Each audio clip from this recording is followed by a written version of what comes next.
Buongiorno. Good morning to you all. It's a distinct pleasure to be among such a lovely group of far-right radicals. After all, according to much of the media, that is in fact what we are. We are a gathering of the world's leading antis. We are anti-gay, anti-abortion, anti-feminist. Even a prominent politician I'll leave unnamed here in Italy called this Congress a conference for right-wing losers. Where are they? I certainly understand why they're so confident. Let's face it, everywhere we look today, it's as if the champions of secular liberalism are gaining another victory. Whether it's so-called same-sex marriage or the 50 different gender options on Facebook or lawsuits against Christian bakers, every day we are reminded that the world is changing in ways hitherto unimaginable. And yet, behind all the indignant insults and blustering banter, make no mistake, secular liberals are panicked.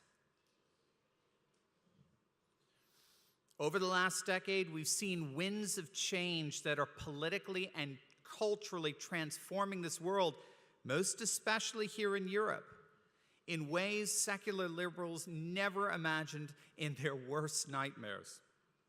And so what I want to do for you this morning is introduce to you a field of scholarship that actually predicted these changes long before they occurred, which will in turn give us a window into what to expect for the future. It was several years ago.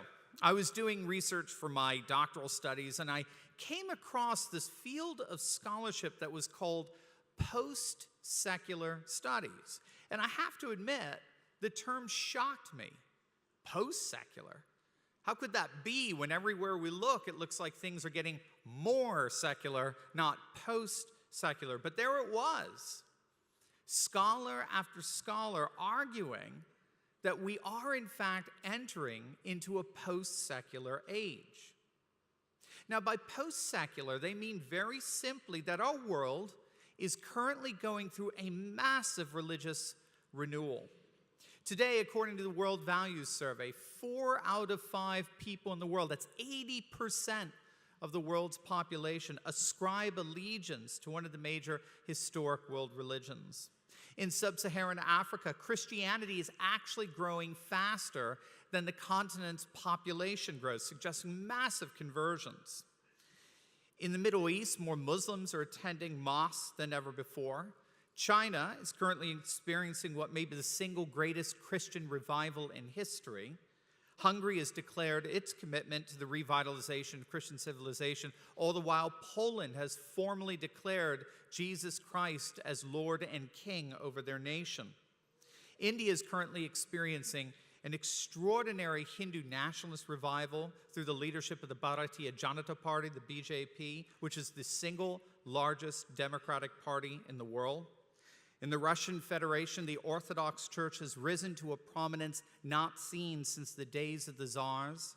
And in Latin America, Pentecostalism is sweeping throughout the region, all the while more Catholics are attending Mass than ever before. It's no wonder that a number of scholars that have claimed that we are currently experiencing the single greatest religious surge the world has ever seen. Now, I'm reading this and I couldn't help but think, that's not right. How can that be? How could religion be surging all the while it appeared that the world was becoming more and more secular? How can we be the future when so many consider us medieval? In a word, these two competing dynamics come together in something that we now commonly refer to as globalization. We all basically know what globalization is, at least intuitively, right? Coca-Cola, McDonald's, Disney, the International Monetary Fund, right? Have you ever noticed that all airline pilots sound the same? No matter where I fly, the same pilot follows me around. Really creepy. We're all living today with the same fast food chains, same internet search engines, same computer processors. This is globalization, this one-size-fits-all political and economic system that basically turns the entire world into a giant version of Orlando, Florida. But these post-secular scholars have long recognized that there's an inherent futility, an ineradicable weakness within globalization. You see, globalization is rooted in a philosophical commitment known as modernity. And modernity, simply put, is the enthronement of scientific rationalism as the one true way of understanding the world. A one-size-fits-all form of knowledge for all peoples, all times, all places. What post-secular scholars have recognized is that global populations simply don't believe this anymore.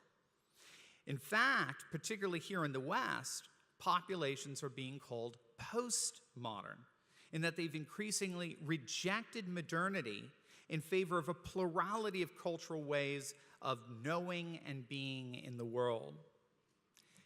However, and here's the key, even though people en masse have rejected modernity, that hasn't stopped our Western elites, our political, corporate, media elites from continuing to export modernity in the form of globalization.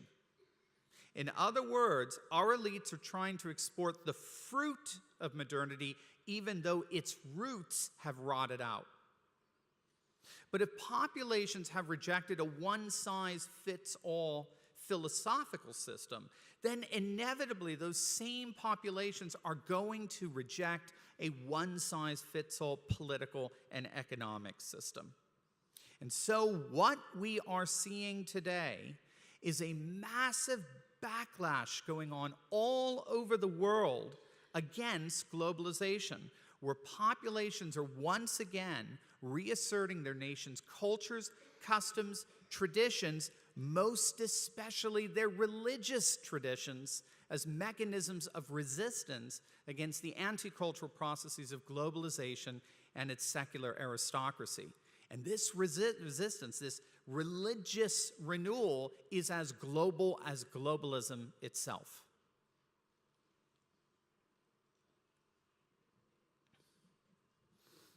So there you have our two competing dynamics.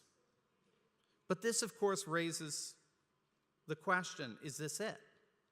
Are we just going to see a perpetual clash between secular globalism and this reawakened traditionalist nationalism for the indefinite future? And the answer to that question is a resounding no. And that's because at the heart of this post-secular religious resurgence is nothing less than the revitalization of the natural family. Scholars such as Eric Kaufman over at the University of London are recognizing that we are, in fact, in the early stages of what he's calling a demographic revolution, a revolution where conservative religionists are on course, and these are his words, to take over the world. What scholars are noticing is that there's a dramatic demographic difference between secularists and conservative religions. So, for example, in the United States, conservative evangelical women have a 30% fertility advantage over their secular counterparts.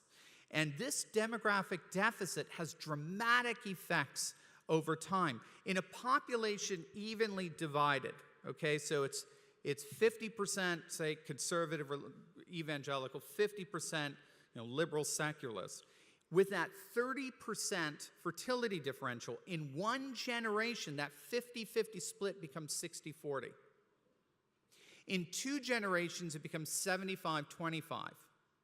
And in 10 generations, 200 years, it becomes 99-1.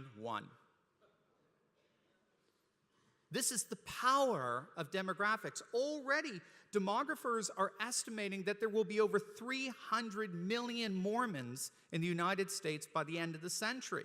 By the end of next century, there'll be over 300 million Amish. You know the Amish, right? Beards and wooden fireplaces. So America is basically going to be evangelical, Mormon, and Amish. I know there's a joke in there somewhere, but I haven't figured it out yet. But it's not just the United States. Conservative religionists are flourishing quite literally everywhere. In France, 30% of the women are having over 50% of all births, and those women tend to be conservative Catholic women. Hungary, Poland, and Russia have implemented pro-family policies that are effectively reversing the respective fertility declines. And the Orthodox Church in Georgia has helped their nation go from having one of the lowest birth rates in Eastern Europe to now having one of the highest. Yeah, amen, right?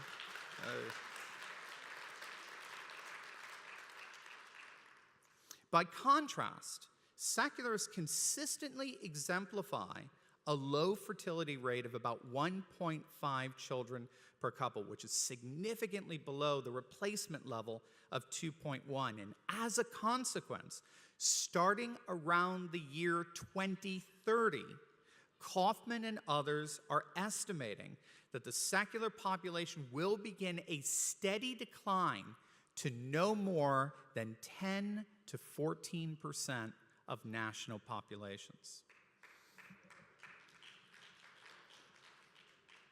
This is what's being called secularism's demographic contradiction. Their own devotion to radical individualism has become the agent by which their entire ideology implodes. But more than that, if the renewal of the family is at the heart of this religious resurgence, then that means this Congress, this World Congress of Families, stands at the very epicenter of that renewal.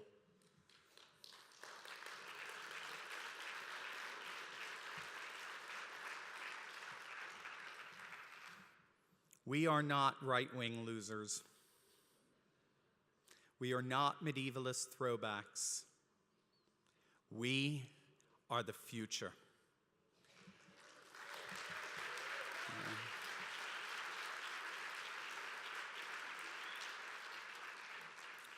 We are the future. We are a pro-life, pro-child, pro-family future. And there is nothing, absolutely nothing, the secular world can do about that.